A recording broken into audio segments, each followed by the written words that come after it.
Hello guys, welcome back to my new blog. তো আজকের ব্লগটা এখান দিয়ে শুরু হয়েছে। আর দেখতেই পাচ্ছ শ্রাবণ মাসটা শুরু হয়ে গেছে। আর আমি দেখো প্রথম সপ্তাহে আমি গ্রিন কালারের এই শাড়ি পরেছি। আর মানে সবুজ রঙের শাড়ি কি কেন পরতে হয় আমি সেটা জানি না। তো আমি এটা শুনেছি শ্রাবণ মাসে সবুজ শাড়ি সবুজ চুড়ি পরতে হয়, তাই আমরা পরেছি। আমি আর আমার দিদি পরেছি। আমার দিদি আগের বছর ছিল না শ্রাবণ মাসে, এই বছর শ্রাবণ মাসে এসছে, তাই আমি আর দিদি দুজন মিলে একসাথেই পুজো দিচ্ছি।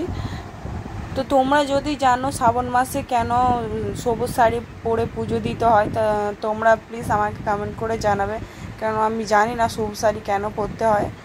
ঠিক আছে, তো আমি পরেছি, সবাই পরে, তো আমিও পরেছি সবুজ শাড়ি, কিন্তু আমি জানি না কেন পরতে হয়।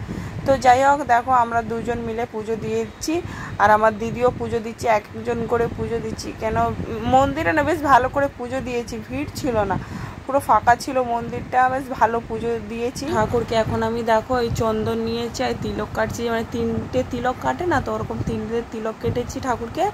আর তারপর দেখছি এখানে অনেক রকমের ঠাকুর ছিল, তাই ঠাকুরকে একটা একটা করে ফুল দিয়ে ভালো করে পুজো দিয়েছি। মানে খুব ভালো লেগেছে পুজো দিয়ে, মানে ভিড় ছিল না, তো ভালো লাগারই কথা, তাই না। তারপর এখানে আমি দেখো ধূপ জ্বালিয়ে নিয়েছি, ধূপকাঠিটা। তারপর মাথায় আমি আঁচল দেবো, আঁচল দিয়ে মানে শিব ঠাকুরকে যাব ধূপকাঠি দেখাতে। মানে কি বলবো, আগে শিব ঠাকুরকে পুজো দিতে, আগে শিব ঠাকুরকেই দেখো, তাই আমি শিব ঠাকুরের ওখান থেকেই ধূপকাঠিটা শুরু করেছি দেখানো। তারপর এক একটা করে সব ঠাকুরকে দেখো আমি ধূপকাঠি দেখাচ্ছি।